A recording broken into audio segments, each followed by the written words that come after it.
పాలనలు జరుగుతూనే ఉన్నాయి.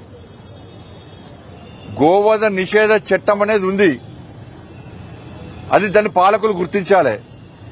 గోవధ నిషేధ చట్టాన్ని అమలు చేస్తే మాకు తుర్కోల ఓట్లు పోతాయని చెప్పి ఇవాళ పాలకులు భయపడుతున్నారు. ఎంఐఎం పార్టీకి వత్తాసు పలుకుతున్నారు.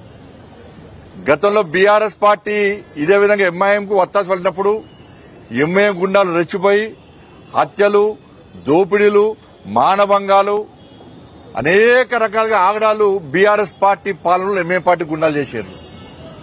ఇవాళ కాంగ్రెస్ పార్టీ పాలనలో అంతకంటే ఘోరమైనటువంటి సంఘటన జరుగుతుంది. నిన్ననే నిజామాబాద్లో తెలుసు మనకు, ప్రమోద్ అనే వ్యక్తిని ఇలా ఎంఐఎం పార్టీ గుండా ఏ విధంగా హత్య చేసిండనేది.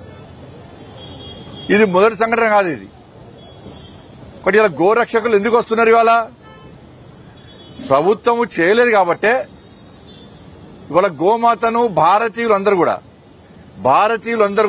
ఒక తల్లిగా, ఒక దైవంగా భావించేటువంటి సంస్కృతి భారతీయ సంస్కృతి. ప్రతి భారతీయుడి, భారతదేశంలో పుట్టిన ప్రతి ఒక్క భారతీయుడు అనుకునే వాళ్ళు గోమాతను తల్లిగా భావించాలి, దైవంగా భావించాలి. ఇస్లాంలో గోమాతను వధించుమని ఎక్కడైనా ఉన్నదా? నిజంగా మీరు భారతీయులైతే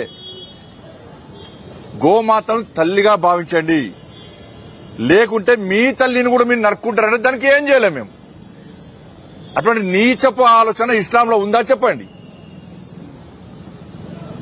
బీఫ్ తింటే మజా ఉంటుందని చెప్పి ప్రసంగాలు చేసేటువంటి ఫాల్తుగా ఉన్నప్పుడు సమాజం గిట్టే ఉంటుంది. ఇలా మళ్ళీ చెప్తాను నేను, ఇస్లాంలో గోవును వధించమని లేదు, గోవును తల్లిగా భావించమని భారతీయ సనాతన ధర్మం చెప్తున్నది.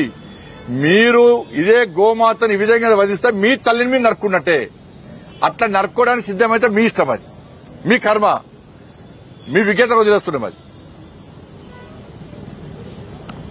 వాళ్ళ ఎన్ని రోజులు సహనము, ఓ సహనానికి అద్దు ఉంటుంది, కానీ దాన్ని ప్రభుత్వం పిరికితనంగా భావిస్తే గిట్టే ఉంటుంది.